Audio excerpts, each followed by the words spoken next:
அஃபோர்டபுளான ரேஞ்சில இருக்கிற பூஜா ஐட்டம்ஸ் தான் இன்னைக்கு உங்களோட ஷேர் பண்ணிக்க போறேன். ஸோ இது எல்லாமே நான் மீஷோல இருந்து பர்ச்சேஸ் பண்ணியிருந்தேன். அண்டர் 500க்குள்ள தான் வரும். ஸோ இது ஒரு உருளி இது ஃப்ளவர் வைக்கிற உருளி. ரொம்பவுமே கியூட்டா இருந்தது. யூனிக்கா இருந்தது ஃபர்ஸ்ட் ஆஃப் ஆல்.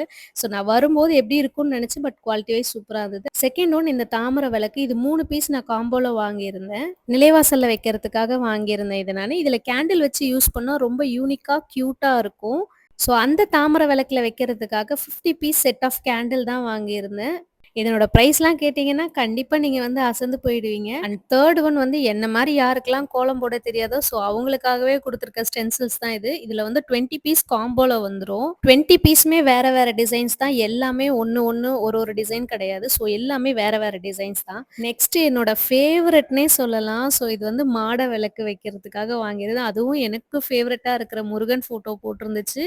இதுல வந்து அறுபடை முருகன் எல்லாருமே இருந்தாங்க. அண்ட் இதுல வந்து சர்க்கோன கோலமும் போட்டிருந்தனால என்னோட ஃபேவரைட்ன்னு சொல்லலாம் இது. நெக்ஸ்ட் 4 பீஸ் காம்போல இருக்க இந்த விளக்கு வைக்கிற ஸ்டாண்ட் தான் வாங்கியிருந்தேன். ஸோ இது வந்து வாசக்கால்லயும் யூஸ் பண்ணலாம். நம்ம வந்து வீட்டுக்குள்ளேயே யூஸ் பண்ணிக்கலாம். பூஜா ரூம்லயும் யூஸ் பண்ணிக்கலாம். இந்த ப்ராடக்ட்ஸோட லிங்க் வேணும், பிரைஸ் தெரிஞ்சுக்கணும்னா மறக்காம லிங்க்ன்னு கமெண்ட் பண்ணிடுங்க. யூனிக்கான பூஜா ஐட்டம் தேடி இருக்க உங்க ஃப்ரெண்டுக்கு இந்த ரீல ஷேர் பண்ணிடுங்க. டாடா.